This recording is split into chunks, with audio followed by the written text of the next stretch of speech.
and welcome to Alabama Public Health Training Network. Glad you could join us for this program, Best Baby Zones, a place-based approach to transforming communities and improving birth outcomes across the life course. Our objectives today are to state the Best Baby Zone mission statement, discuss key strategies for mission statement, to outline key implementation strategies in one of the initial 3 communities, and to describe the strategy, implementation challenges faced, and lessons learned. If you have a question about anything being discussed today, please call or email us at our toll-free 1-800 number and the email address, which you will see on the screen now, and it will appear later in the program. Also, the handout, sign-in sheet, and evaluation for this program are available online. You will need to register for this program in order to access those materials. Continuing education credits have been approved for both nurses and social workers for this program. The Alabama Department of Public Health is an approved provider of continuing nursing education by the Alabama State Nurses Association. The association is an accredited approver of continuing nursing education by the American Nurses Credentialing Center's Commission on Accreditation. In order to receive credit for the training, you must watch the entire program, then complete and return the sign-in sheet and the evaluation. Instructions on how to do this can be found at the bottom of the sign-in sheet. While content may continue to be relevant, CE credit will only be awarded for 2 years from today's date, which is June 25th, 2014. There is no financial relationship between the planners of this program and the speakers. There is also no commercial support for this program. Today's program is produced by the Alabama Public Health Training Center in partnership with the UAB Maternal and Child Health Leadership Education and Training Program in collaboration with the Alabama Department of Public Health. If you'd like more information about the center, you can visit their webpage. It's on your screen. Today's faculty presenter is Sherry Pies, clinical professor at the School of Public Health at the University of California at Berkeley. Dr. Pies' presentation was recorded this past February as a part of the Ann Dial McMillan Endowed Lectureship in Family and Child Health at the University of Alabama. Immediately following this tape presentation, Dr. Pies will join us by phone from California. And we will then also introduce a panel of Alabama health care professionals who will discuss how MCH life course activities have been integrated into their work. And now, Dr. Pies. So I want to start today by talking about myself and Michael Liu. Michael Liu, who is now the Associate Administrator at the Maternal and Child Health Bureau, was an assistant professor at UCLA in 2003 when my boss at the Contra Costa County Health Department told me I had to go to a lecture down at UCLA in his place. I reluctantly went, and I have to say that it changed my professional life. Dr. Liu spoke about the life course perspective. He talked about the ways in which social determinants of health and health equity affect and impact the lives that the families that we work with are living. He talked about low birth weight and infant mortality, and he said all that is connected.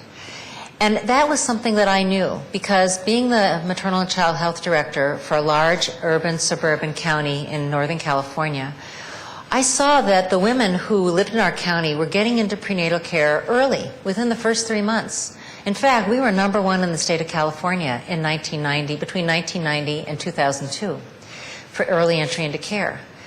But even though our women were getting into care early, we were still seeing very poor birth outcomes, particularly among our African American and our Latina residents. And we couldn't understand exactly what was going on. Especially among our African Americans, we had high infant mortality and low birth weight babies born under 5 pounds. When Dr. Liu spoke that day, and he talked about the life course perspective, and he talked about the cumulative effect of risk factors and protective factors that unfold for all of us from our childhood through our adolescence and into adulthood, it put it all together for me.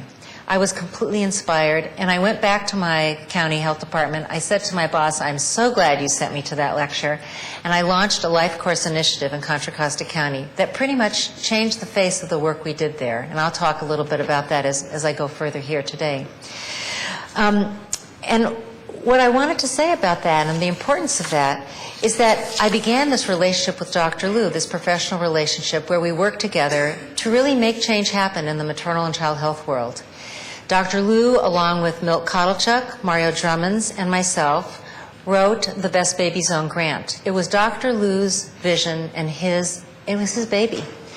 But at the time that we got funded in 2011, he was offered the position as the Associate Administrator for MCHB.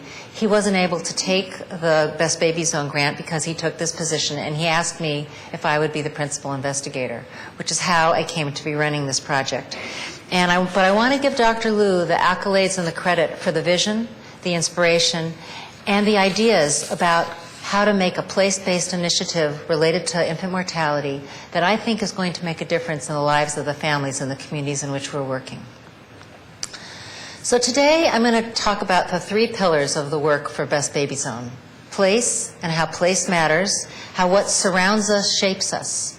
Where we live is more important than our genetic code. Some people will say your zip code is more important than your genetic code. Then I'm going to talk about infant mortality, a problem which I think is one that many people here are very well aware of. If babies are born healthy in communities that allow them to thrive, we have healthy children, healthy young adults, and healthy adults. Children, babies really, are like the canary in the mine. If babies aren't born healthy, you know something isn't going right in a community. And then I'm going to talk about life course and how that trajectory from in utero through one's adulthood has a very big influence on the life that we live and the health that we have. So let's start with place. So where you live affects your health. If you live in a community that's considered a disinvested community, where you might have poor financial institutions, not safe parks, a lot of crime, maybe you have predatory lenders. I think we all know these neighborhoods. We've seen them, blighted businesses, many fast food restaurants. If you live in a community like that, chances are, researchers are telling us, that you'll have poor health status. But if you live in a community of opportunity, someplace where you have really strong financial institutions, so you've got good businesses, you've got local businesses, you've got good jobs, you've got good schools, clean air, you have good transportation access, chances are you're going to have good health status or better health status than if you live in a disinvested community. So this is a way of saying that place does matter. And I want to say that you have an excellent report here in Jefferson County, the Jefferson County Place Matters Report, and I'm going to talk about that in just a few minutes, that gives you some very excellent examples of the ways in which place matters in the communities that are in Jefferson County and that surround the city of Birmingham and beyond. So place is seen as a risk factor for some people, but place is also a solution. And one excellent example of that is a program up in Harlem called the Harlem Children's Zone. Now I know when Mario was here last year, for those of you who had the opportunity to hear him, he talked about his Northern Manhattan Perinatal Project and his MCH organization. Well, his MCH organization sits very close to the Harlem Children's Zone. The Harlem Children's Zone is a project that was conceived of and directed by Jeff Canada. It is a 10-block radius in Harlem that has $25 million invested in it, and the focus is education. And the focus of this project has been to start with parents who are pregnant, take them through baby college, have the children that are born of those parents attend schools, Harlem Gems, where the kids are part of a whole network of resources and support. The parents who participate are given a lot of resources to help them buy their apartments so they have investment in the community. The children are then taken on to junior high, middle school, and high school with the goal of taking them all the way through to college. And this has been an enormously successful program, not just around educational attainment, but also around health attainment and community ownership. And here's where a place has been transformed, where place, this 125th Street in Harlem and the block surrounding, was seen as a huge risk factor, and place became the solution. There are other place-based initiatives that are very popular here in the United States, growing. Promise Neighborhoods is one based on Harlem Children's Zone. Thrive is one. Thrive initiative is focused on mental health issues. Strive, and then the Magnolia Place, which is funded by the Anna E. Casey Foundation. There's one Magnolia Place that is growing in Atlanta. And when I think about place, I think about the fact that being here in Birmingham is an excellent place to talk about the importance of place and how it matters to the health of families. Because those of you who live here are very keenly aware that this is the birthplace of the civil rights movement, and it's also a place with a long history of segregation.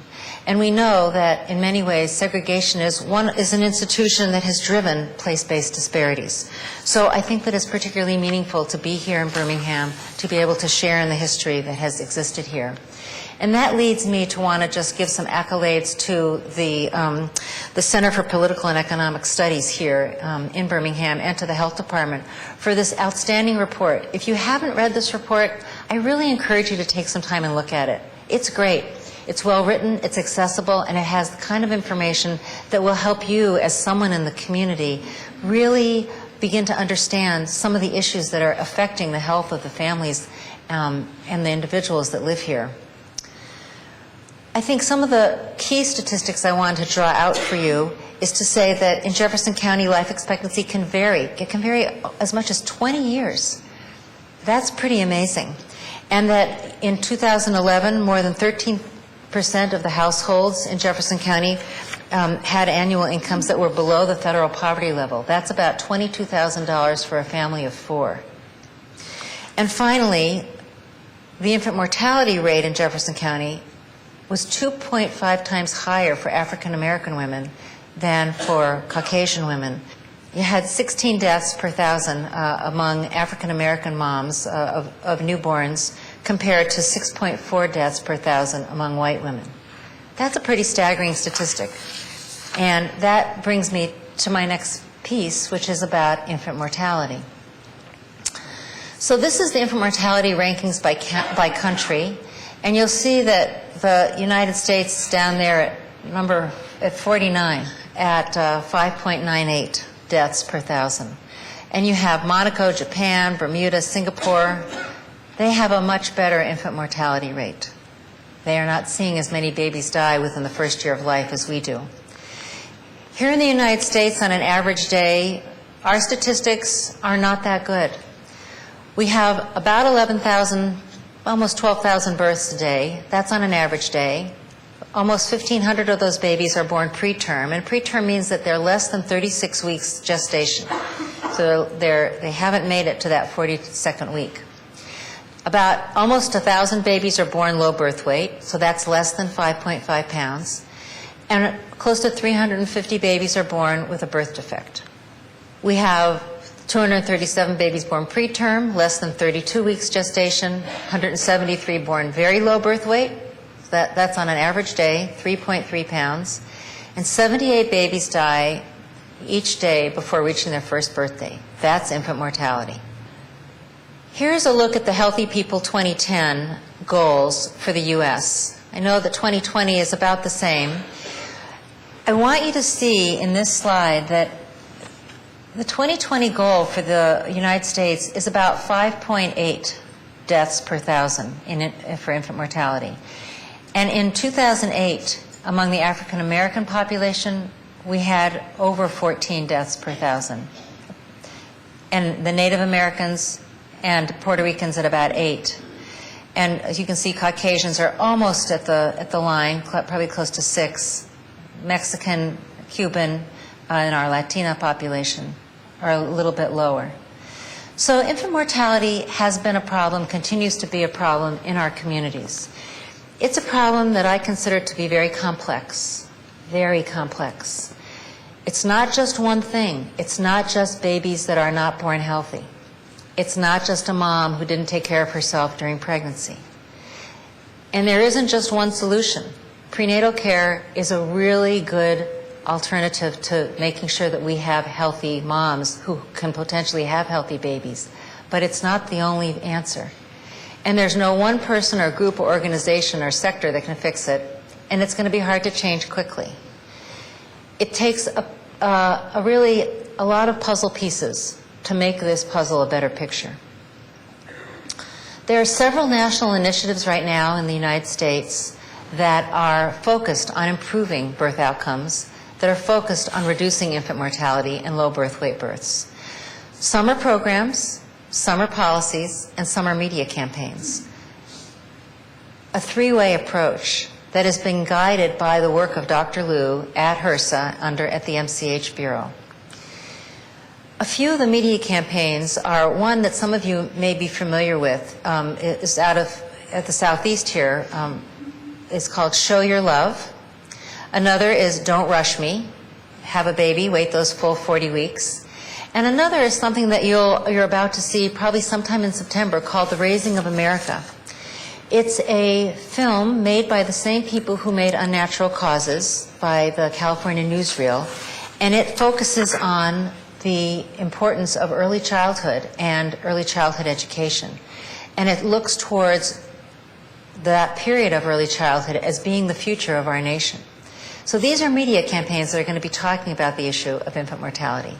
Then we have some incredibly exciting policy initiatives that are happening here in the U.S. right now.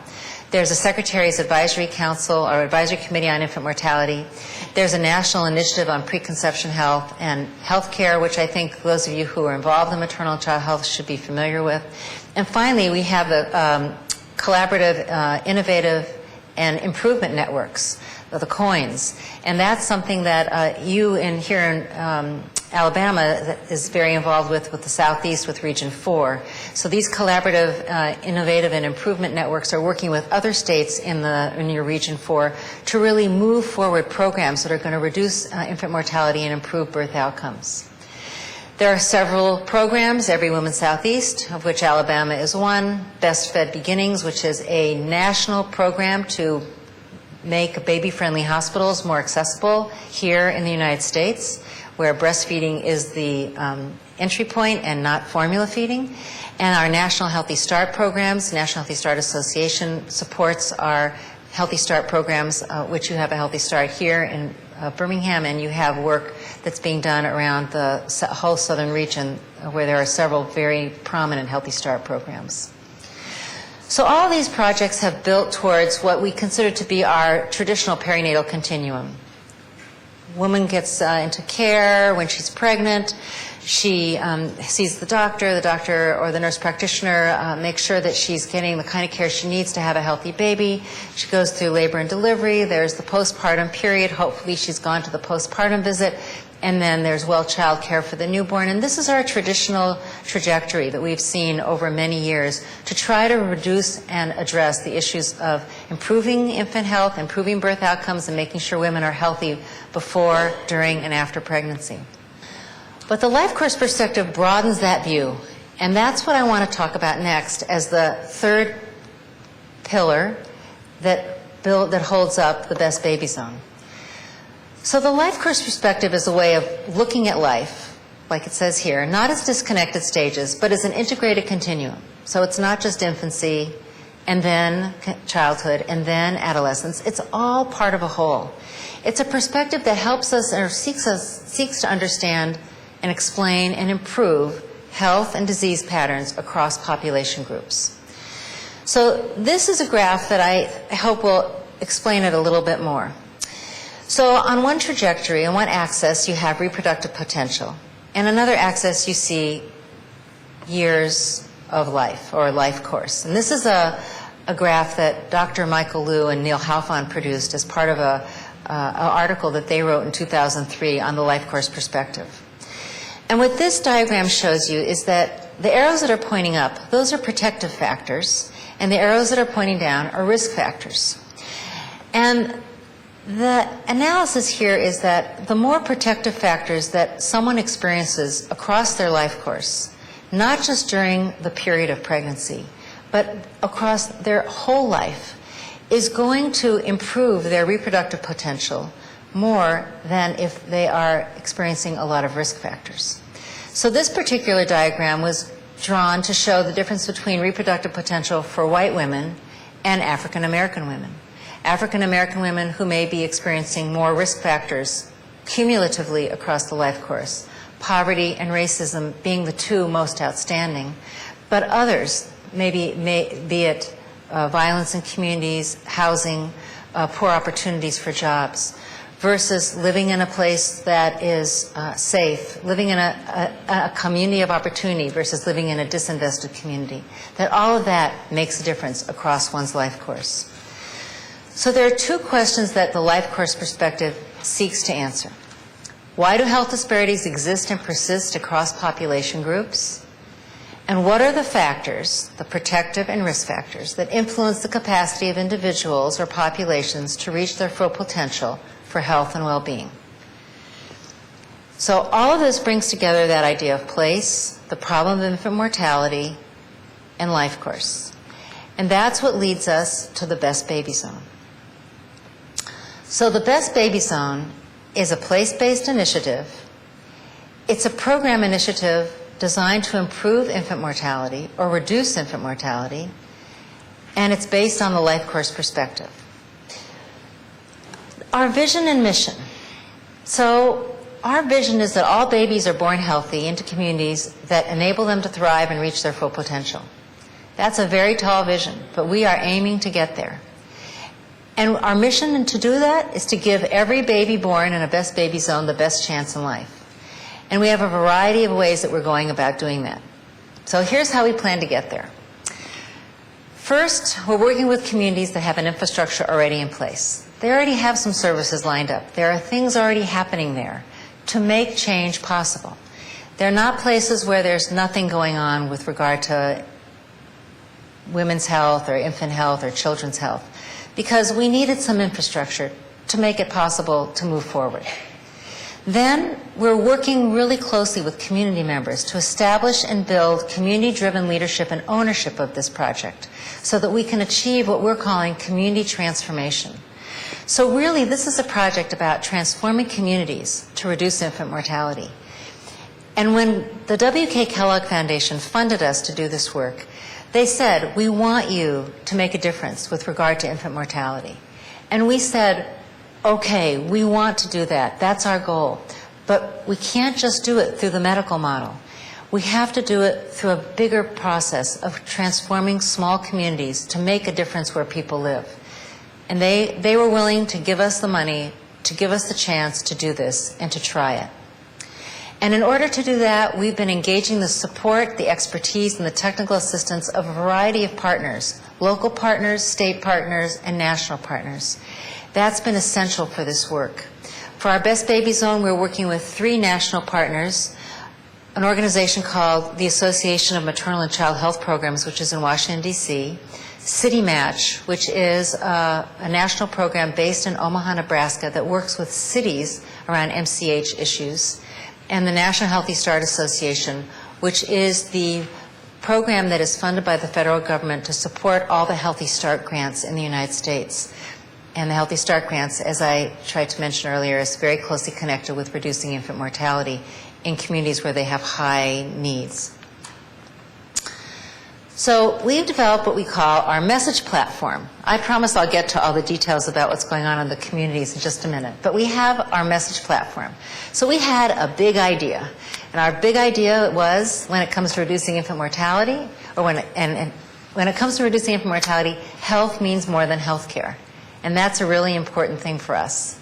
Health is the product of one's environment, opportunities, and experiences. So we believe, that it's important to address these interrelated conditions in a holistic, neighborhood-based approach. And that's what we've been doing. So what do we do? We're using this place-based approach, collective impact, which I'll talk about in a minute.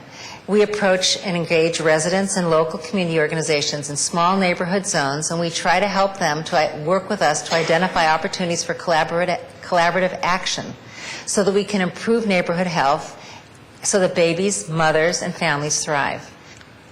Then, how are we doing it? Well, we're trying to be a catalyst and a convener. We're bringing together the resources and the people. We are trying to bring those people that have community vision together. We're trying to bring together people who don't usually come to the table. We are working with health services, we're working with early care and education, we're working with economic development folks, and we're working with community services and systems because we're trying to have a multi-sector approach. It's not just health, we want to bring in the other sectors to see if we can really make a difference. We have a variety of attributes that we think are important to the Best Baby Zone: community voice, innovation, collaboration, a concentrated effort, and then movement building. Because part of what we're doing a public health social movement here. We're not just going into a community and working with the residents to see what they might come up with and then leave, after we've made a few adjustments and helped them change their communities. We're really trying to make change happen in a much bigger way, community by community, one community at a time, one zone at a time. And that is a public health social movement. And we bring to our work certain values. Communities at the center, equity, flexibility, because you've got to be flexible when you work with communities. It's not your agenda, it's their agenda. Integrity, optimism, and respect. And we came to these values over the course of many, many months of talking with our colleagues and talking with our community members about what are the values that we need to be working with and thinking about together. And I think it's important that when you work on projects like this, that you have some shared values. That's part of the collective impact work.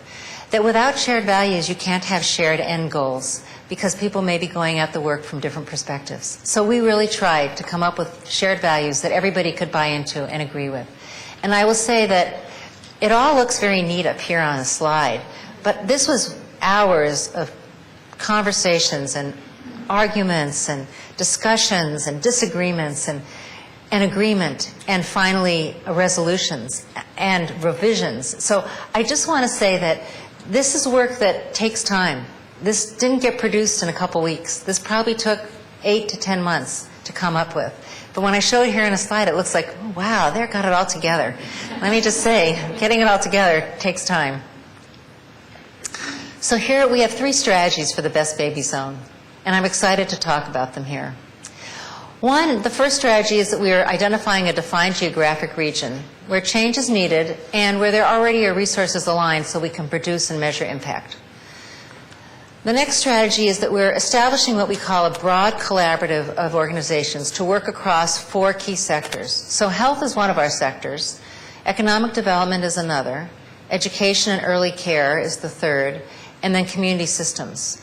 This is unusual for those of us in public health. We've tended to stay within the health sector, but without our partners in economic development, without our partners in the education field and community services and systems, we really can only make change in our very narrow window. And this work is considered collective impact, and funders today are very interested in this concept. There's a really interesting article written by some faculty out of Stanford on this concept of collective impact. And what it means is that rather than working in silos, that organizations and groups that come from different perspectives come together. They bring their different perspectives together to work on the same solution, the same problem. They have some shared outcomes, some shared goals. They have a backbone organization that's driving the work, and they have shared values. And they work together. And that actually, we're finding, is an exciting thing to be doing in some of these small communities, to be bringing in the banking community and to be talking with the financial institutions to say, if you would help to clean up some of these blighted businesses along this main street and move in some local vendors, it would improve the life of the people in this community. It could eventually improve the health of some of the people in the community. They'll become better earners, better spenders. They'll be better clients at the bank. They'll have healthier babies, and those babies will grow up to be healthy children who'll be better citizens. So we're trying to help people see that we're all connected. And our third strategy is the hardest, but I think one of the most important. That we're really trying to cultivate what I mentioned earlier, a public health social movement within each of the cities to rally community action that's aimed at social determinants of health, birth outcomes, and ultimately the quality of life for people overall. We're aiming at improving all of these. So it's not just a single focus, it's a broad focus to really make a social movement happen. You all with me? Yep. Okay, so now I'm going to talk about the 3 zones. So we have Cincinnati, Ohio, New Orleans, Louisiana, and Oakland, California. And people ask me, well, how are these zones picked? How did you decide on these 3? Well, it was Dr. Liu who picked these 3 zones. Well, actually, he picked 12. And the first grant that we wrote to the W.K. Kellogg Foundation had 12 cities. But Kellogg said to us, oh no, sorry, we can't give you $9 million. We can give you $2.75 million and you can do 3 sites. So we agreed. Each of these cities were places where Dr. Liu had gone to speak over the last many years. He had some connections there. He knew that the people who were working on infant mortality and low birth weight initiatives in these 3 cities had some support from higher ups. They had some sustainable funds. He also knew that there were already some programs already in place there. And so we picked those 3 as a way of knowing that we were starting with something, not starting from scratch. Because a 3-year grant is not very much time to get something up and running, to be able to show that you can have success. So we needed some foundation. So let me start with Cincinnati and tell you a little bit about their story. So in Cincinnati, we're in 2 neighborhoods, the Lower and East Price Hill neighborhoods. And I'm going to show you a picture of that neighborhood and just show you on a map in a minute. But you can see some photos. And I was just there last week, which was really exciting for me. I'd never been to Cincinnati before. And we had an all-site Best Baby Zone meeting there where we brought all our sites staff, and we got to tour the zone and really talk to some of the residents, and it was great.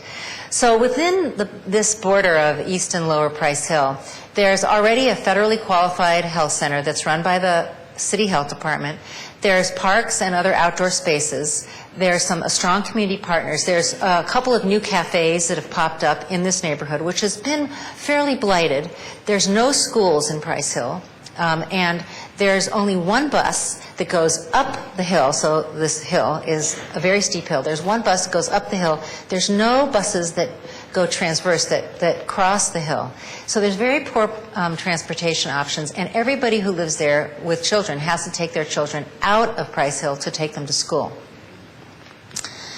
So here you get a picture of it. You can what's blocked out there is East Price Hill, and then Lower Price Hill is just to the right of that, and that's all the whole neighborhood that we're working in. You can see there's a variety of highways that run through or around Lower Price Hill, not really through, but around it.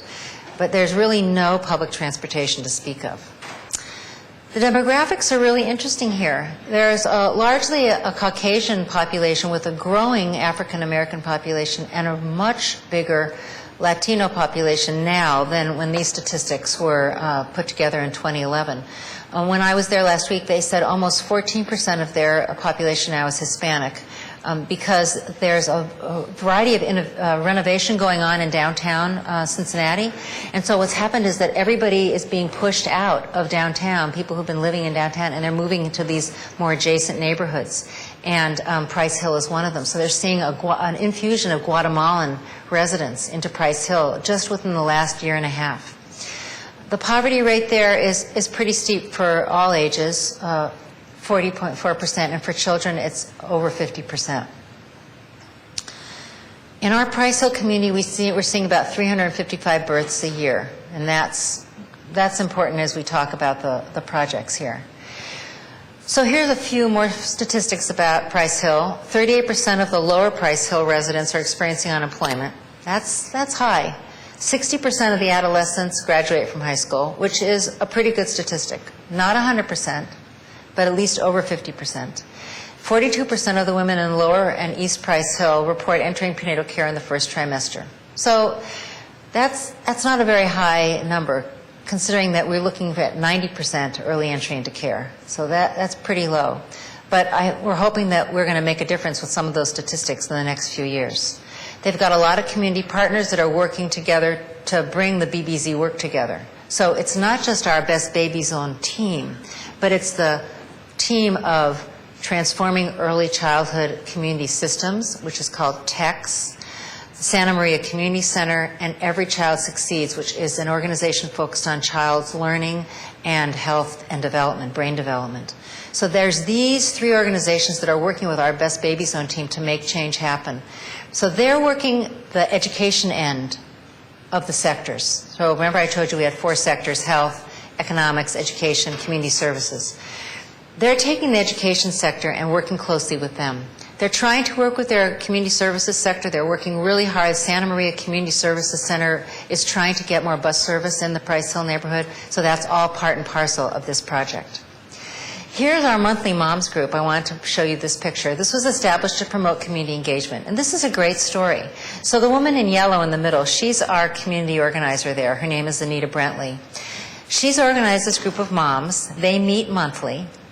And they started out as a support group for women who have had babies, and so that we were giving them all kinds of things on a monthly basis that they might need for their children as the babies were starting to grow, as well as providing a group support and educational opportunities and parenting classes.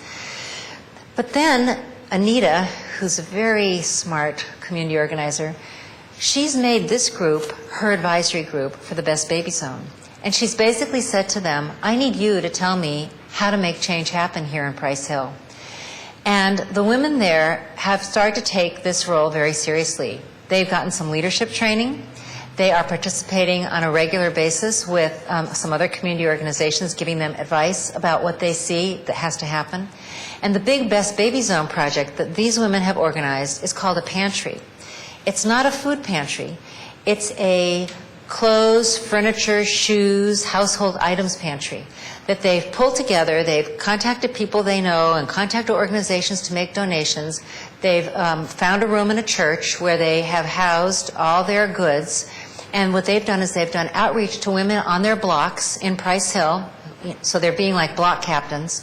They've been going around to the houses, letting women know about the pantry. And people are coming to the pantry either to get furniture for free or to get some new clothes or new shoes, whatever it might be they need, in hopes that they will use the money that they're saving from not having to buy those things to pay rent and to buy healthier food and to be able to support their children in better ways and to pay their bills. So this was all their idea. This is what they thought would have helped them, and they want this to help their friends and neighbors. So that's what's going on in Price Hill, and that's our Best Baby Zone project. And they have a variety of other things happening there, but that's one that I wanted to share with you. In New Orleans, our neighborhood is called Hollygrove. Now, Hollygrove is a well-established, has this very well-established community development corporation within the neighborhood. It has a variety of Healthy Start services, and they have a very strong community police force, which actually is a very important piece of the work in New Orleans. Hollygrove sits in a very interesting place in New Orleans. It's part of what they call Orleans Parish, which is a county. Well, you all probably know that. The parish is also the county. For us in California, it took me a while to understand that. And as you can see, Hollygrove is bordered by two major highways there, two major interstates. So so the interstate divides Hollygrove from the rest of the Orleans Parish. There is bus service and train service that exists in Hollygrove. There are a few parks, and there is a elementary school and there is a middle school. This community snapshot is a little hard probably for you to see, but I wanted to point out the unemployment rate, which is at about 21%. The number of high schoolers without a diploma, so about 20% of people don't have a diploma, not just high schoolers, but people who live in Hollygrove in our Best Baby Zone as compared to the Orleans Parish overall. You'll see that the low birth weight births are at 20%, and you'll see that we have, and among the African American, we have 93% African American in Hollygrove versus 59% in Orleans Parish overall. So we have, it's got a very interesting breakdown here. The household income is about $25,000, so just above the federal poverty level for a family of 4.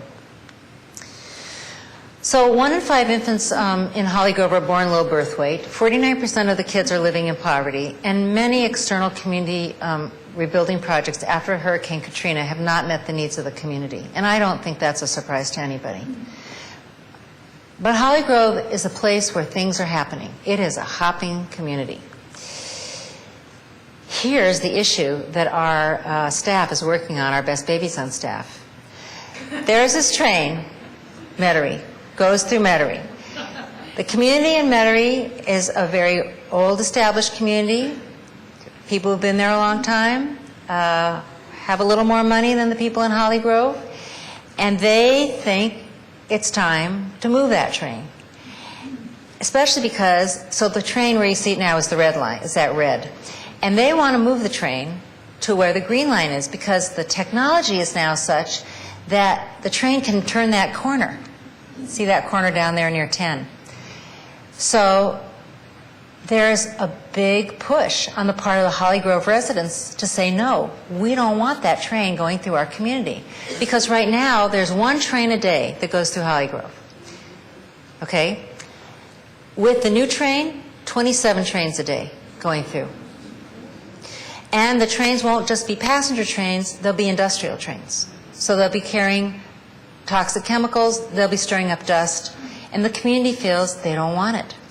So when our Best Baby Zone staff came to us and said, we want to work on this middle belt train controversy, we know it's not about infant mortality, but we think it's absolutely about infant mortality. We said, go right ahead. Because we knew that if they stepped up as the Best Baby Zone project and participated in this activity, that the community would have trust in them, that they would be building trust, the trust they needed to then do other work that they wanted to do. And this is exactly what we want to do. We want to help make communities better places for families to live. So they're working together to figure out a solution about how to not have that train come right through the middle of Hollygrove. It's been exciting, it's been a struggle, it's been hard, and they're working hard to make it happen. Another thing that they're doing in Hollygrove is that our staff have set up a table across the street from this house, which you can't see the whole picture of, which is a crack house that's right in the center of Hollygrove.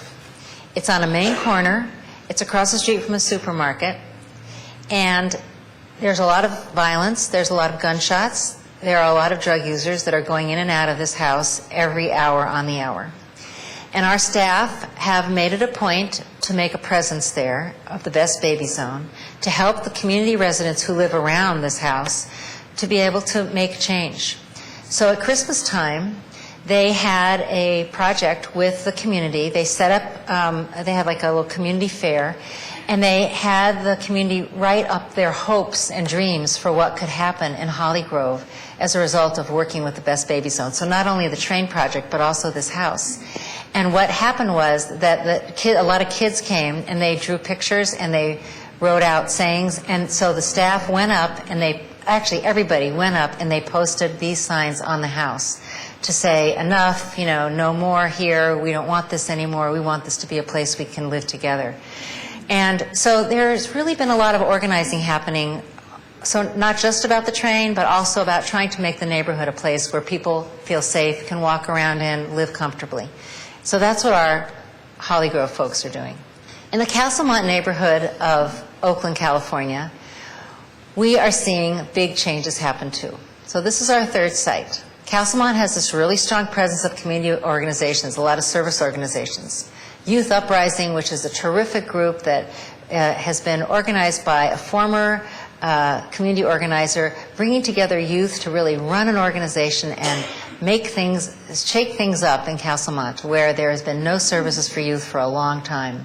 Brighter Beginnings is a perinatal care organization, and First 5 Alameda County is a statewide program, First 5, that focuses on child development 0 to 5. So we had a very strong foundation in Castlemont, and that's why the staff who are doing our Best Baby Zone project there selected this neighborhood.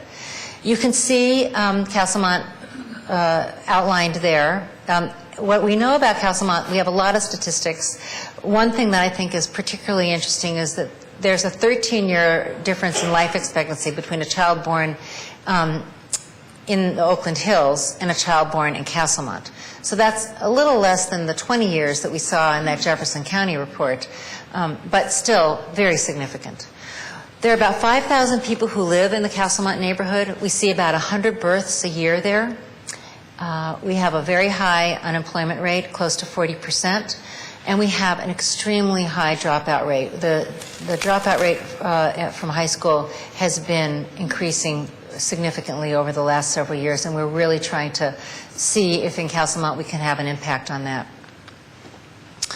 The leading cause of death for residents in East Oakland between the ages of 14 and 24 is homicide. And Castlemont is an area that has seen an incredible amount of violence recently. In fact, 2 of the youth who work at Youth Uprising were caught in crossfire maybe 2 or 3 months ago. One of our staff had just pulled in the parking lot to Youth Uprising to go to a meeting, heard the gunfire, and got on the floor of her car. It's a very dangerous neighborhood, and it's a neighborhood that has seen a lot of change over the last few years, but there's still a lot of violence. Close to 15% of the infants that are born in Castlemont are born preterm, so they're born before 37 weeks. And on our statewide standardized exam, which we want to look at the changes that we're going to see, so we've been measuring baseline. So what we see now is that 80% of the students from the Castlemont neighborhood have scored below proficient in English language arts, and 94.6 scored below proficient in math. That's staggeringly poor educational outcomes. So in Castlemont, they're looking at something different than they're looking at in New Orleans and in Price Hill in terms of outcomes. They're looking at small wins with some innovative approaches, building relationships, and growing momentum. And the reason I'm giving you all these examples is that I think that there's potential for some of the work that we're doing with Best Baby Zone here in Alabama, whether it's in Birmingham or Montgomery, Selma, wherever you might be, Mobile. I want you to see that there's a how-to to taking that life course theory and turning it into practice. You know, sometimes I go and I talk about life course theory, and I was talking about this with Martha earlier. You know, I talk about the life course, I talk about cumulative stress across the life course, I talk about risk factors and protective factors and early programming, things that happen in utero. And then people say, well, what do we do about that? You know, that all sounds really interesting, but what do you do?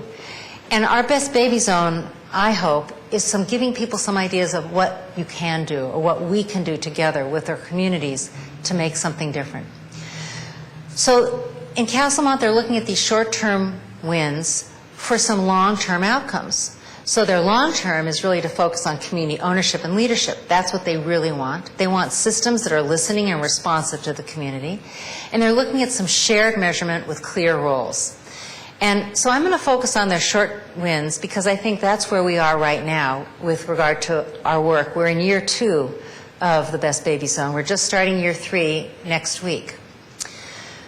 So Castlemont has 5 focus areas. They're really trying to bring in all the sectors. So they're looking at building early childhood supports. They're doing that with these local childhood hubs, that they're child care hubs, where they're almost like a pop-up child care setting that happens in different places around the neighborhood every couple weeks. They're working together to build a local economy with the bankers in the community, with the businesses that exist there, with the community residents. They're doing a lot of resident engagement.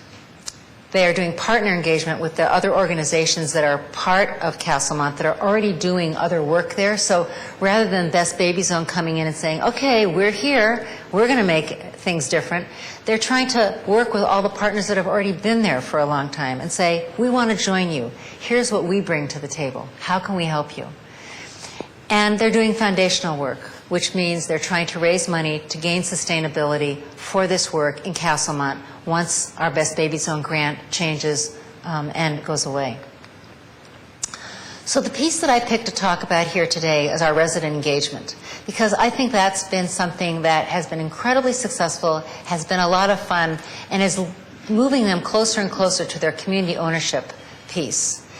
They had a big summer block party last summer in July that was so well attended. And as part of the block party, they had an arts and crafts table for everybody. And they asked everyone to, if they wanted to either draw a picture of what a healthy community looks like, or we took videos of people, what a healthy community looks like to you, and we posted those on our Best Baby Zone website. If you're interested, you should go and take a look at them. They're quite great. And we had people tweet what a Best Baby Zone, what a healthy community looks like. So they had the summer block party to begin to introduce the Best Baby Zone to the community. We provided food, we had activities for the kids, it went on for a couple of hours. We had a few local bands come and play. We're also doing what we're calling economic development chats and input sessions. So we're talking with community residents about what do they need to see to make their community have a more vibrant economy. We even had one of my students at School of Public Health at Berkeley do a photo voice project. So she did a project with 8 women who live in Castlemont talking about economic issues and what could make the community a better place to live financially.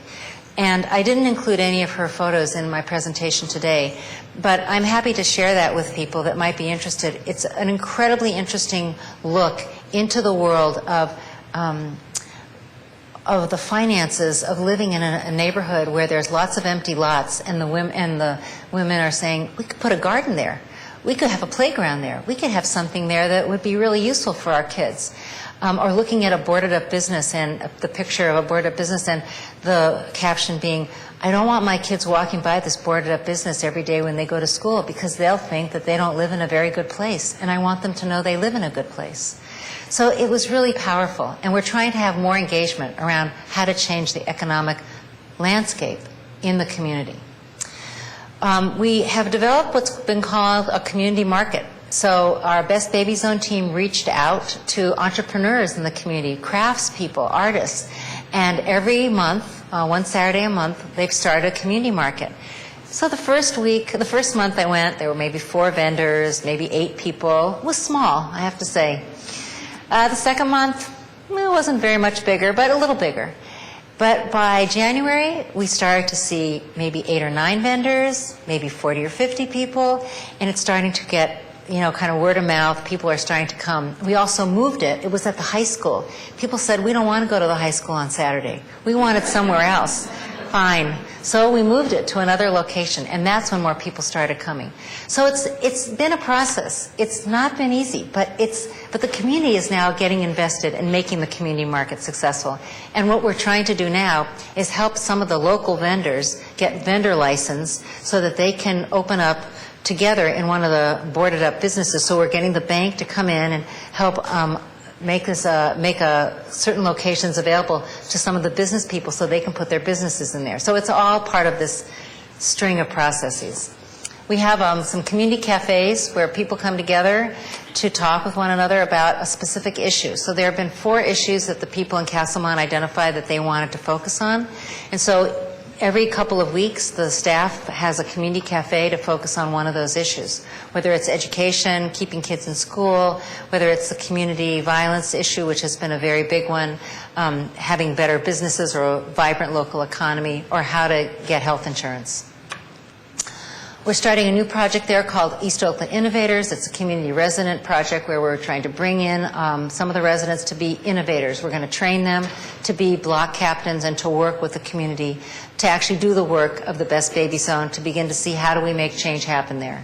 And as a part of that, our East Oakland Innovators are going to be on a mini grant advisory committee. So we're going to have grants available to local people in the Castlemont neighborhood to do work in their area that might help to improve their community in a variety of ways.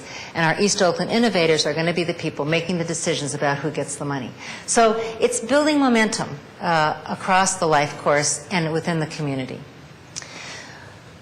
As part of our Best Baby Zone work, we have had challenges.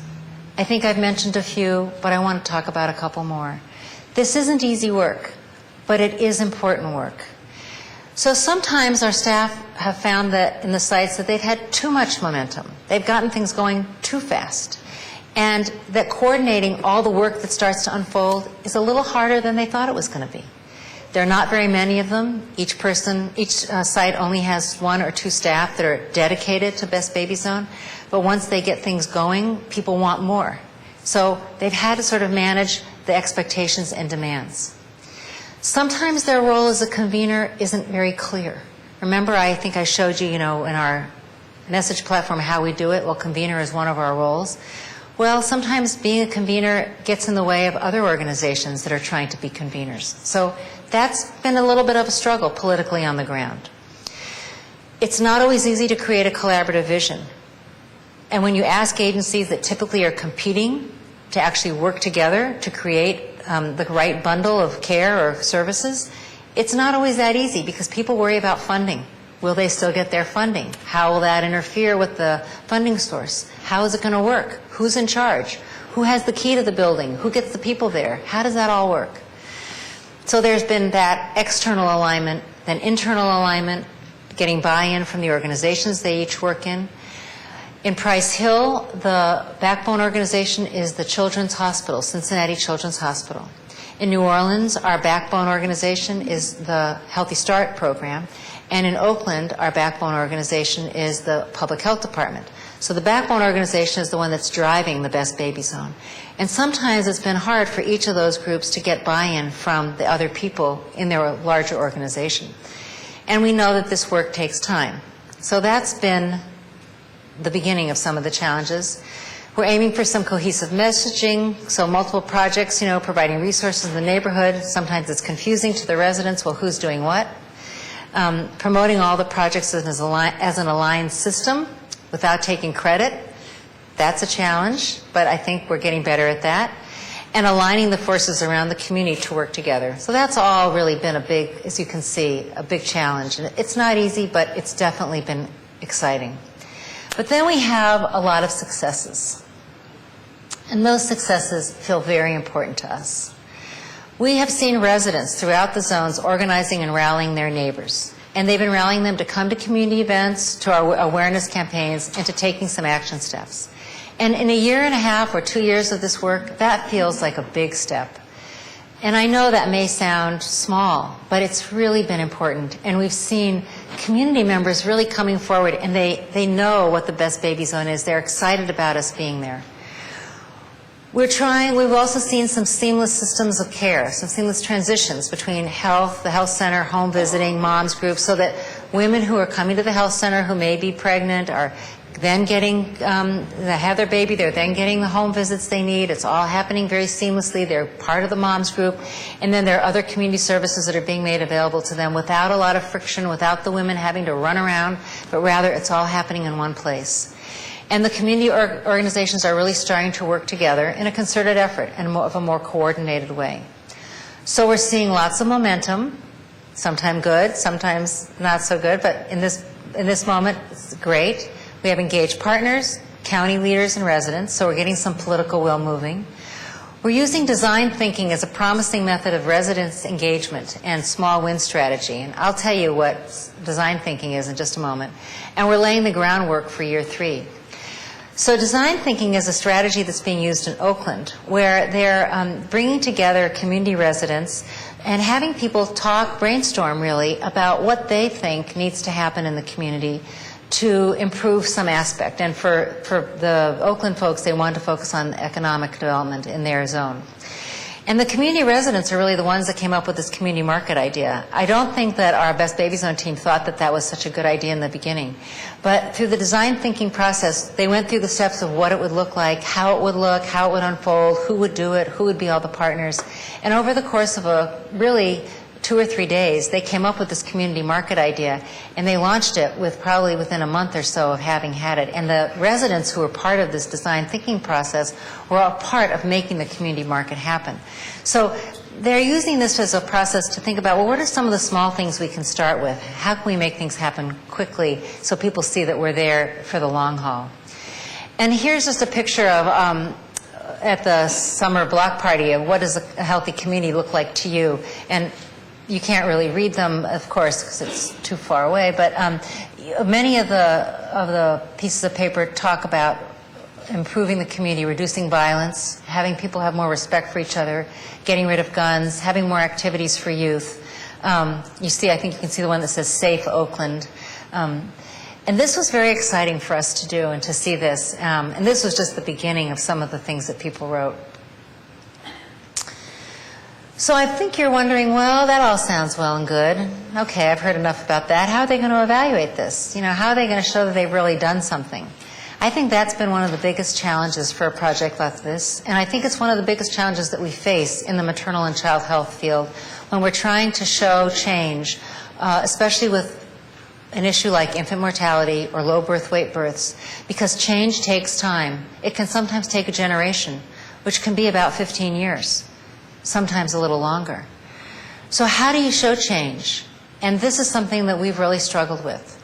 So we've put together what we're calling our evaluation and learning platform, because we're going to learn from it. And we want it to really include measuring progress in a way that's going to be vital to those communities being transformed. So we're doing planning, we're gathering data, we're interpreting data, we're reporting and using the data. We have 2 two major projects that we're working on now with regard to evaluation. We're doing process evaluation, where we're interviewing all the staff that have been part of the Best Baby Zone team from the beginning to figure out what's worked for them and what hasn't worked, because it's not just about measuring the outcomes in the community, it's also about being able to share the perspective from the staff, from the people who are doing the work, to share with people like you. So when you think, if you think, oh, we want to do something like this, what have been some of the things that have come up along the way, the challenges, the opportunities that they've faced, and how have they addressed them? We're also doing a community-level survey where we're asking people in the zone a variety of questions. How do they feel about where they live, work, play, and learn? What do they like about where they live? What would they like to see changed? Do they have children? How old are their children? Do their children go to school? So we're asking some baseline data as well as some informational neighborhood data.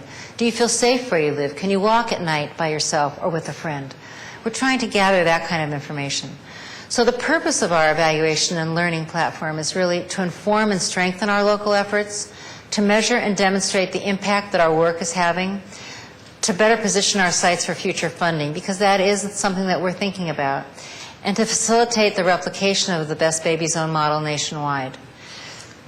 This is a learning process. I think evaluation is something that we often go into thinking we're going to come out with some good numbers that we're going to be able to really use.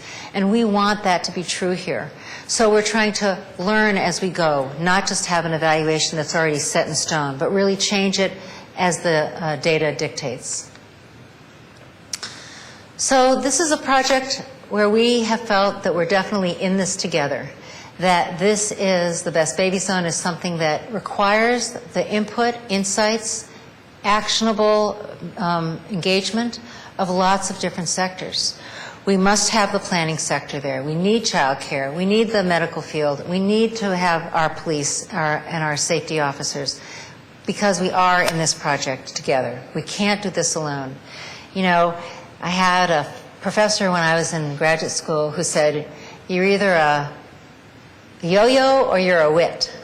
The yo-yos are you're on your own, and the wits are we're in this together. And I've always wanted to be a wit, because when you're in it with your colleagues, you're all working towards a shared goal together. When you're on your own, it doesn't feel as positive, and it's harder to be optimistic.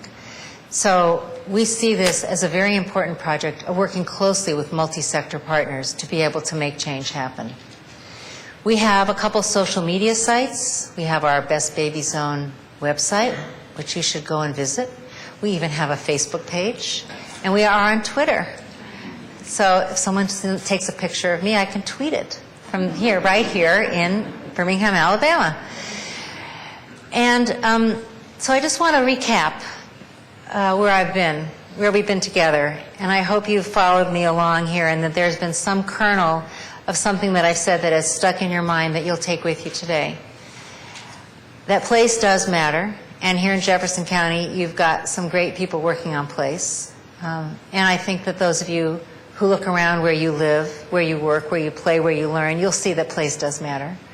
That infant mortality is a very serious issue that affects the lives of families and children, that affects community health, and that we want healthy babies. We want to see babies born healthy and able to thrive. And in order to do that, we've got to create the environments in which that can happen. And that life course does matter. That what happens to us in utero affects us across our life course. And what happens as we're children and young children, and teenagers, young adults, that's all part of it too. There's a whole science called the developmental origins of health and disease.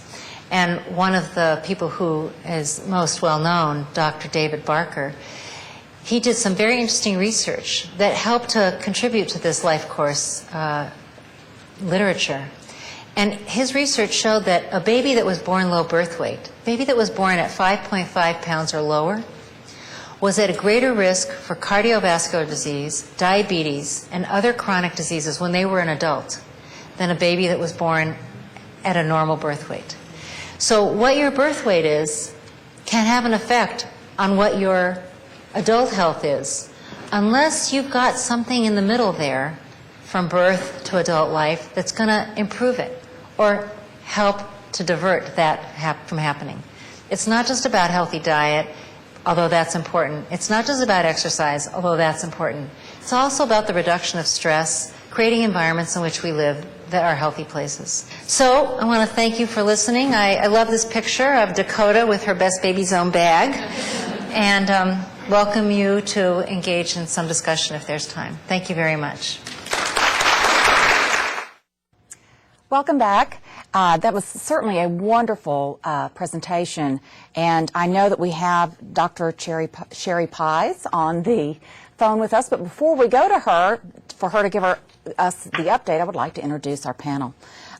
Sitting to my right is Tony Bondora with the Mobile County Health Department. He's with part of the Fetal and Infant Mortality Review, the Alabama Baby Coalition. And in the middle, in the pretty yellow, is Sandra Ivy. She's with the Nurse Family Partnership Supervisor with the Gift of Life in Montgomery. Next to her is Amy Stratton. She's the Perinatal Nurse Manager with the Alabama Department of Public Health. And finally there at the end is Martha Wingate. She's the Associate Professor, Director of Maternal and Child Health Concentration, the UAB School of Public Health. So Dr. Pies, welcome back to Alabama, even though it's by phone. Thank you very much. I'm delighted to be here. And we're anxious to hear your update and what's going on with these projects. Well, there's a lot that's been happening. So would you like to hear about that now? Yes, please. Well, I will tell you that in New Orleans, for example, the house that I mentioned, that crack house, was actually torn down by the police department maybe about a month and a half ago. The police and the city planning people came in, and the house was taken down. And so that was a huge, huge victory for our New Orleans team. And we're very excited about that, and they've gone on to be doing additional work with the train, although that's taking kind of, that's taking a slow course. But the house coming down was very significant. And in Oakland, we are seeing our community market had a variety of new vendors. The first Saturday of June, the market met. We had a significant number of new vendors. We also have combined the community market. Our team there on the ground has combined the community market with a boot camp for dads and a basketball tournament for men and for boys and men of color. And that was the turnout was just tremendous. And also, what's been happening there in Oakland in the Castlemont neighborhood is that the local vendors are starting to meet with some financial supporters who are going to help them get licenses and hopefully set up a vendor association for our community market folks. So there's going to be a business day for them. And they've also launched their East Oakland Innovators Project, which is bringing together some of the women who were in the Photo Voice project that I mentioned that Jessica Chow, one of my students from the School of Public Health, had organized, as well as a variety of other community members, to really be innovators, to go through a design thinking process as a small group and work on doing some door-to-door work in Castlemont. And in Cincinnati, our moms group has just really grown by leaps and bounds. We now have some block captains, and they're doing block-by-block work. They're meeting the moms where they're living and really looking at small tests of change, really looking at how they can make some small differences in the lives of the moms with whom they're interacting. The moms are also working with a local organization called Project Empowered, which has to do with HIV and STD transmission in the Price Hill and greater Cincinnati area. But they've got a small group that's working in Price Hill, and the moms have been also working with that group to not just learn about HIV and STDs, but also be able to share that information with the other women with whom they interact, and to encourage women to get screened. So there's been a lot happening. In terms of the pantry that I mentioned, the furniture pantry, there have been a few stumbling blocks to getting that off the ground. They've had some trouble finding a place to actually have the pantry to store all the items that they have. So what they've done is they've done some small pantries in front of people's homes, maybe on a weekend day, where they have some of the furniture or some of the items that families might want, and they've been able to give those away, but they haven't yet been able to do that large pantry that they are hoping for. So that's just a quick little update. Each of the sites is doing some mini-grant projects where they have a mini-grant RFP that local community members or small organizations can apply for to do some Best Baby Zone related activity in the zone area itself. We're excited about what's been going on. Our evaluation is just going to be started in July. We'll be hitting the ground with our survey of our community residents. We've just finished we're in the process of getting IRB approval, which we should have by the end of this week. So, small steps, small wins are getting us closer to our goal. Well, it sounds like even though there's small steps, you guys have been very busy. So, Sherry, we do have a couple of questions that have come in, and I do want to remind the studio audience, or those of you that are watching this by television, that there is a 1-800 toll-free number that you can call in if you have questions or comments, or if you want to email your questions, please do so at this time. Sherry, this first question is, given Alabama's maternal child health layout, and that's the economy and the geography, what are your suggestions for starting and organizing a Best Baby Zone? That's a great question, and I've heard it from people in other states as well. I think, and each state is unique, and so I think that the first part of your question about given Alabama's, composition and layout, I think that it's important to think about starting someplace where there is already infrastructure in place and where there's political will. Because, as I said in my talk, what we have found is that it's hard work to get this off the ground. And I think the work is made easier if there is a community where there are some organizations that are already able to intersect and talk with each other and collaborate and cooperate with each other. And there are community members who recognize and acknowledge that infant mortality or low birth weight births are a problem in the community, are an issue that need to be addressed. It may not be their number one problem, certainly, but it may be a problem that they see as one that they'd like to try to address in some significant way. So I think that it's having that political will of the community as well as the infrastructure and the support on the ground, where the movement can take place would be really important. And based on, what, I don't know what that exactly would mean in Alabama. I know that there are some areas where you already have you have a really strong Healthy Start, a couple of Healthy Start programs. You have a very strong MCH presence, I know, in Birmingham and in the outlying areas. So I think it's really talking with each other and saying, where can we launch something like this where we could be successful, where we could see some early success so that we could see what it could look like. Okay. Penny, can I jump in on that? Yes, please. Okay? Sherry, this is Martha. I hope you're doing well. I am. Thanks, Martha. Good.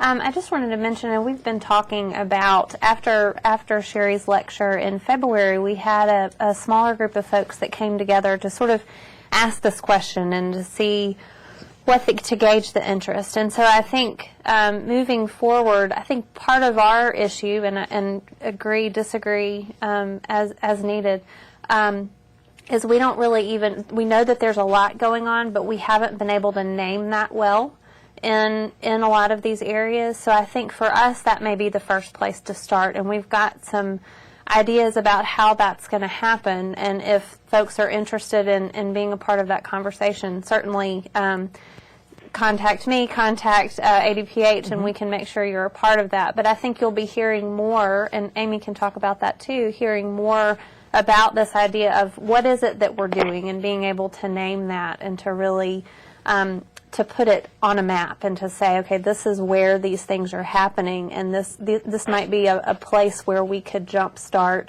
a conversation, because I think in some cases we may have things going on within the same county that we may not be aware of that are both directly and indirectly related to infant mortality and perinatal health and life course, et cetera. So. Well, and I think this may be a good time for each one of you to tell us a little bit about how you are using some of the MCH Life Course activities that you've been doing within your work. Maybe not quite to the extent that we hear from these 3 sites that we just saw, but you know, we can start with you, Tony. You can tell us a little bit about what you're doing and if there's any MCH Life Course things that you guys have already started down there in Mobile. Sure.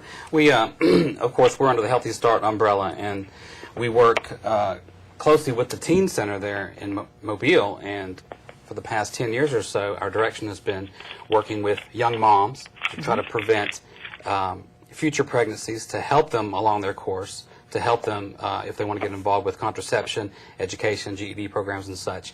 But as our data has changed over the years, and most recently our FEMA data is pointing us to older and older moms. So we're no longer looking at teen moms. We're starting to expand our program to look at moms all the way up to age 28, and we're still concentrating in African American moms. So what we're trying to do now is we've given ourselves a big challenge, because now we're trying to apply life course perspective to moms that are firmly established in their lives and the things that they do and their children and their families. So even though it has become a larger challenge, and we're certainly up to that challenge, we are seeing new opportunities and new directions. So we are excited about it, and we are looking forward to implement some of these plans that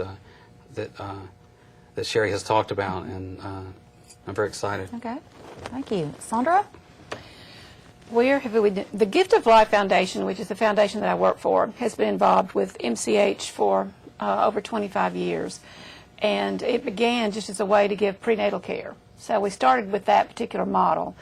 And through the years, it's added care coordination as a part of the Medicaid-funded model. And then through the years, Gift of Life has decided to look at life course issues. We didn't call it that at the time, but they would generate projects that would address certain issues like housing, for example, or education, for example. Well, in 2008, they decided to put a nurse-family partnership program, which is a home visitation program, where nurses go out, they do home visits, and they take somebody before 28 weeks gestation, and they continue to do intensive case management that involves home visitation until the baby is 2 years old. And with that, when I say intensive case management, it looks at all the life course issues. Now, it's funny you should mention that your data for your teenagers was really pretty good. We just got through doing a study, and guess what? Our outcomes for our teenagers are great. It's the older mothers that we're having the issues with. But I will say this, one of the things that we look at educational completion. Well, with that, we've had to launch ourselves, and now we have a site where we have a nurse visitor who actually is housed in a school, and in order to facilitate the connection between that nurse. And so that kind of got us involved in that. Well, we also learned that some of these young ladies who are teenagers, the outcome of the pregnancy may be good. It's the what happens next that you've got to be concerned about. And it's not just the next pregnancy, it's what happens to the mama's life so that she can then value the child's life, so that you can really work on that next generation. So we have some girls who are at risk for dropout. And it's not just that they're pregnant, but they've already had behavioral issues, they've already had a lot of absences. So then we had to get involved with the truancy issues. So, I mean, whoops, there went my microphone. So you truly get involved with this whole life course thing with the young girls, but you get it with the older girls too. So we're very wrapped up into that. So that's kind of what, and we actually make a point of working with various agencies so that we can be aware of what the resources are. And use those, but it's never boring, ever changing, and always a challenge. Thank you. Amy? With ADPH over the last 18 months to 2 years, of course, we've been doing the COIN initiative, the Collaborative Improvement and Innovation Network, all to reduce infant mortality, and that's been on the national scale as well as the Alabama scale. And we've taken all 5 of those strategies associated with COIN, tried to look at those and incorporate those into not only making a change in the immediate infant mortality rate, but also in the whole life course, how we can make those changes related to smoking cessation, related to safe sleep, related to the interconception care, and really work that into, like Sandra said, not only making a change in this generation, but the next generation and the next generation after that, that we understand by looking at life course that it is not something that can be adjusted overnight. It's an education thing. It's a realizing that where a mother is raised, her education level, all those things play into her birth outcomes. So really taking those 5 strategies associated with COIN and moving it to the next level. Okay, thank you.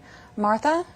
I don't know that I have much more to add than what I talked about earlier, but I think, I feel like our role at the School of Public Health and other colleagues that I work with, Sherry, through our Maternal and Child Health Bureau funded training programs, really trying to work with the folks that are actually on the ground doing the work of public health and training our future public health workers too. So helping you all do your job and maybe just hopefully helping in some small way to name those issues and to help hopefully put some structure given all the hats that you wear. So.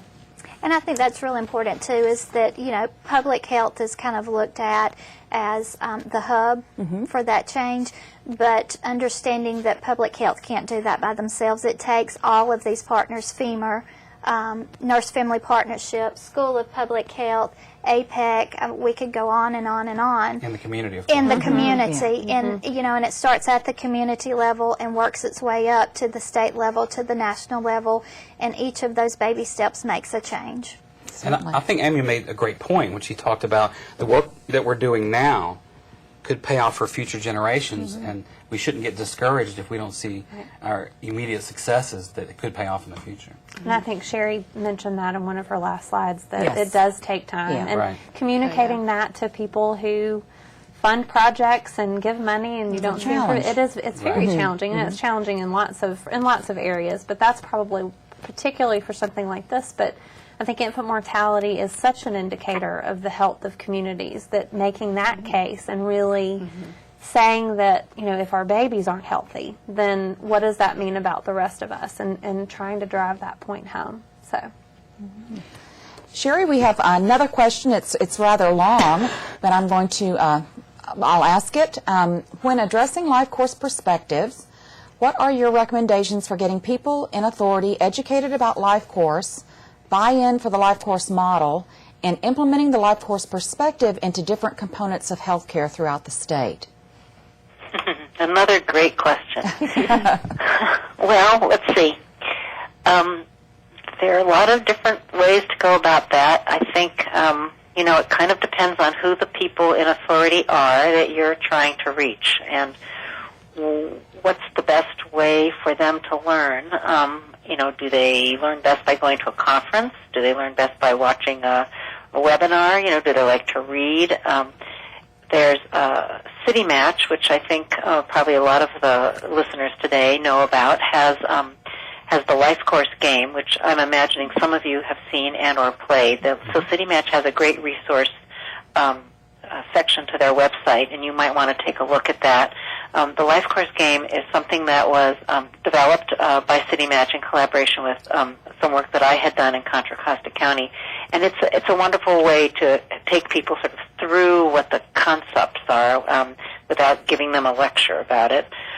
There are a variety of really great articles out there. The Rethinking Maternal and Child Health article by Amy Fine and Milt Kotelchuk, I think, is a superb introduction to an administrator or to someone in power, kind of higher up the food chain than some of us might be, to really help them get the concepts. And it's written in a very clear way. It's not too academic. Milt Kotelchuk and I just edited a special issue of the Maternal and Child Health Journal that came out in February of 2014 called Advancing MCH Life Course. And all the articles in that issue are about the life course perspective, and there's a whole section on theory and then practice, some state practice and policy pieces, as well as a piece on education and research. And So, a lot depends on how the people who you're trying to communicate this with, really how they learn best. I have found in my experience that people love examples. They like to hear, they like to hear about, well, what is life course? It is looking at life across a continuum. And then hearing a story or hearing an example. The Alameda County Public Health Department, they have a website called the Building Blocks Collaborative. And on that website are some terrific PowerPoint presentations that they have done. They call it their Life Course Roadshow.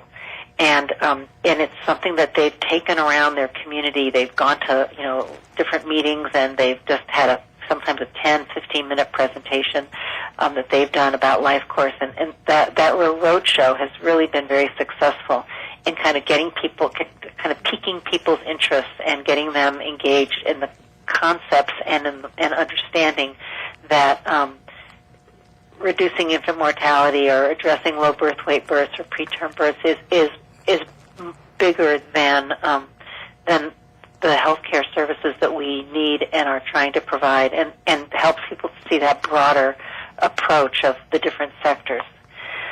So those are a couple of resources. So City Match has some great resources. The Building Blocks Collaborative, I think the Maternal and Child Health Journal issue that came out in February, and the Rethinking Maternal and Child Health that Amy Fine and Milt Kotelchuk authored, that's available on the MCHB website.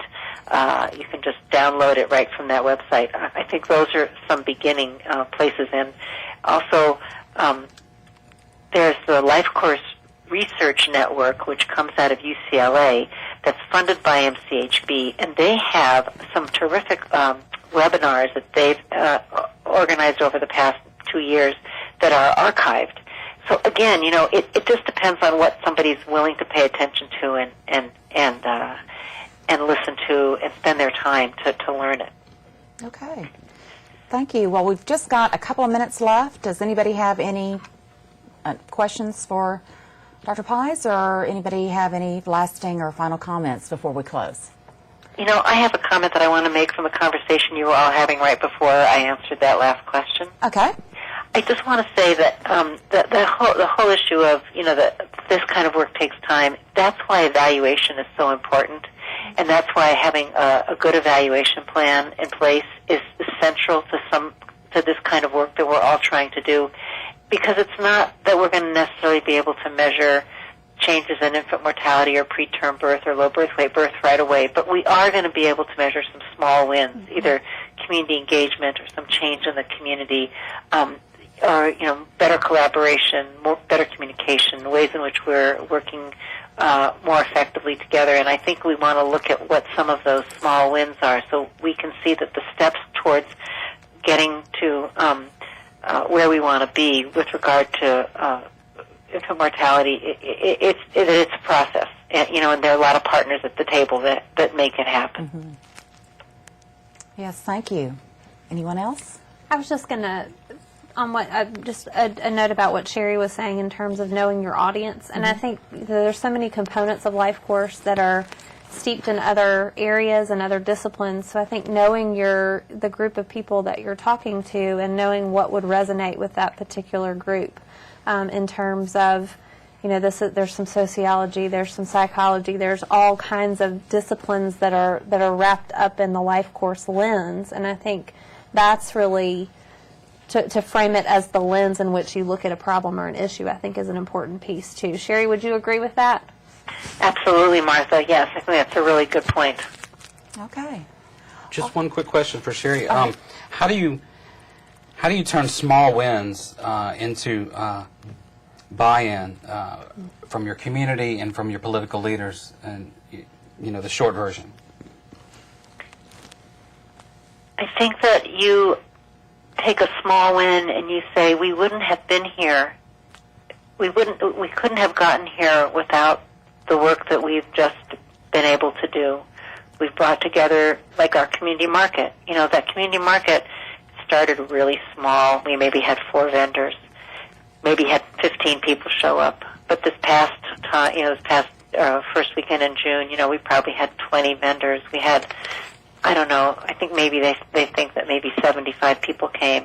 Okay, that's not huge, but you're starting to see a movement in the community, and I think that bringing people together, building relationships, all of that adds up to something. And I think that politicians, community leaders, they understand that, and so I think that you have to be able to say we're making movement happen. It may not necessarily be in the direction that we may not know exactly what the direction is, but we're moving somewhere, and with this energy happening, with this kind of relationship building and innovation and connection happening, we can then move forward to some directions that we want to move in. I think it's tough. I'm sorry I'm not more articulate about it, but I definitely have seen it happen in Cincinnati and New Orleans and Oakland, and it's, it takes a lot of patience. Well, and obviously from what we know with infant mortality, there's so many different things that are involved, and it's not going to be an overnight or easy question, or we would have resolved it years ago. So this certainly is a model that I think is showing some very great promise, and hopefully we can get one up in Alabama. So Dr. Pies, we want to thank you for joining us. And my panel, I know you all are very busy people. Thank you for spending time with us this afternoon, and it is time for us to leave. So I want to say goodbye from the Alabama Public Health Training Network. Good afternoon.